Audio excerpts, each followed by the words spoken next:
यीशु नाम,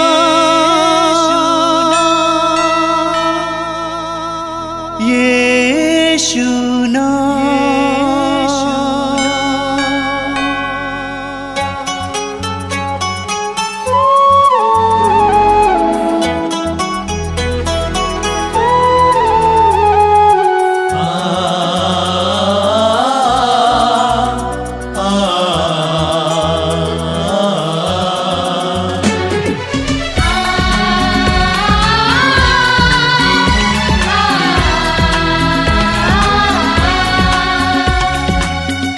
पूरब से पश्चिम तक,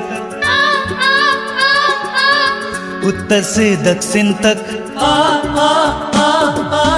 पूरब से पश्चिम तक, उत्तर से दक्षिण तक, गूंजे गूंजे यीशु नाम, यीशु नाम। पूरब से पश्चिम तक, उत्तर से दक्षिण तक, गूंजे गूंजे यीशु नाम, यीशु नाम।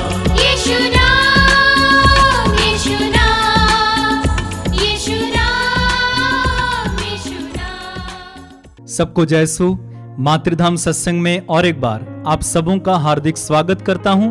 प्रभु आप सभी को आशीर्वाद दे, उसकी आशीष आप पर बनी रहे, उसका अनुग्रह आप सबों पर बना रहे। मैं उम्मीद करता हूं कि आप इस सत्संग के द्वारा ढेरों कृपाएं पा रहे हैं और सचमुच इस सत्संग के द्वारा, ऑनलाइन प्रार्थनाओं के द्वारा हजारों लोगों ने कृपाएं पाई हैं। उसके लिए प्रभु को हम धन्यवाद देते हैं। आइए इस समय हम प्रभु की स्तुति और आराधना करेंगे, उसके बाद पवित्र वचन सुनेंगे, प्रभु की आराधना और उसके बाद चंगाई प्रार्थना में भाग लेंगे। प्रभु की स्तुति जब हम करते हैं, हमें सारे हृदय से प्रभु की स्तुति करना चाहिए। भले से आप घर में बैठे हुए हैं, या आप कहीं गाड़ी में जा रहे हैं, या आप लेटे हुए हैं, या आप उठकर बैठ भी नहीं सकते हैं, फोन लगा करें, लेकिन आपको कोशिश करनी चाहिए कि आप प्रभु की स्तुति करें। क्यों मैं ऐसा कह रहा हूं? क्योंकि इसके पीछे कारण है। जब आप स्तुति करने लगते हैं, जब आप ईश्वर की स्तुति, ईश्वर की महिमा करने लगते हैं, उस समय हमारे जीवन में ढेरों कृपाएं उतर कर आती हैं। हमारे अंदर बहुत सारी नकारात्मक बातें होती हैं, चोटें होती हैं, दुख होता है, बंधन होते हैं, वो स्तुति करने के द्वारा हमारे जीवन से निकलने लगते हैं और आशीष से हम भरने लगते हैं। और इसीलिए हम एक सुंदर गीत गाते हैं ना, स्तुति आराधना ऊपर जाती है और आशीष लेकर नीचे आती है। राजा दाऊद के बारे में हम पढ़ते हैं, वो हमेशा प्रभु की स्तुति किया करते थे और उन्होंने कई स्तोत्र ईश्वर की स्तुति में लिखे हुए हैं। हमें भी उनके समान स्तुति करना सीखना है। और आप जानते हैं ईश्वर ने उनके विषय में क्या साक्ष्य दिया है? बाइबल में ईश्वर ने कहा है कि मेरे मन के अनुकूल मुझे एक व्यक्ति मिल गया है। जब हम प्रभु की स्तुति करते हैं, हमें पवित्र आत्मा का अभिषेक द्वारा प्राप्त होता है, हमें पवित्र आत्मा का आनंद मिलता है, हम सामर्थ्य से भरने लगते हैं, हमारे अंदर पवित्र आत्मा कार्य करने लगता है। बहुत सारे लोग स्तुति नहीं करते हैं, इसलिए वो बंधनों में, इसलिए उनके अंदर नकारात्मक बातें, इसलिए उनके अंदर बहुत सारा दुख है, दुख निकलता नहीं है। जब भी प्रार्थना में बैठे रोने लगते हैं। क्यों? क्योंकि वे स्तुति करना नहीं सीखे अभी तक। जब आप स्तुति करना सीख जाएंगे, हालेलुया बोलना सीख जाएंगे, चिल्लाना सीख जाएंगे, उस समय आप फ्री हो जाएंगे, स्वतंत्र हो जाएंगे। और एक स्वतंत्र व्यक्ति ईश्वर की स्तुति कर सकता है। तो इसलिए जब इस साधना में, इस प्रार्थना में आप भाग ले रहे हैं, पूरी आवाज खोलकर प्रभु की स्तुति करना, ऊंची आवाज से स्तुति करना। इसीलिए ना प्रभु ने अपने वचन में कहा है, स्तोत्र ग्रंथ में, तुम अपना मुंह खोलो और मैं उसे भर दूंगा। काहे के लिए मुंह खोलो? मांगने के लिए नहीं। हमेशा मांगते नहीं रहना ईश्वर से, बल्कि हमें अपना मुंह ईश्वर की स्तुति करने के लिए खोलना है, धन्यवाद देने के लिए खोलना है, उसकी महिमा करने के लिए खोलना है। हमारा मुंह अधिकतर बार उसी समय खुलता है जब हमें कुछ चाहिए होगा, तब हम ईश्वर के सामने मुंह खोलते हैं, हमें ये दे दो, शायद चिल्लाते भी। लेकिन हमें ईश्वर की स्तुति करने के लिए मुंह खोलना है और प्रभु हमें भर देंगे। बोलिए hallelujah, hallelujah, hallelujah, hallelujah, hallelujah, hallelujah. प्रभु की स्तुति हो, प्रभु की स्तुति हो, ईश्वर को धन्यवाद, ईश्वर को धन्यवाद। Hallelujah, hallelujah, hallelujah, hallelujah, hallelujah, hallelujah, hallelujah, hallelujah. Yeshu की स्तुति हो, यीशु की स्तुति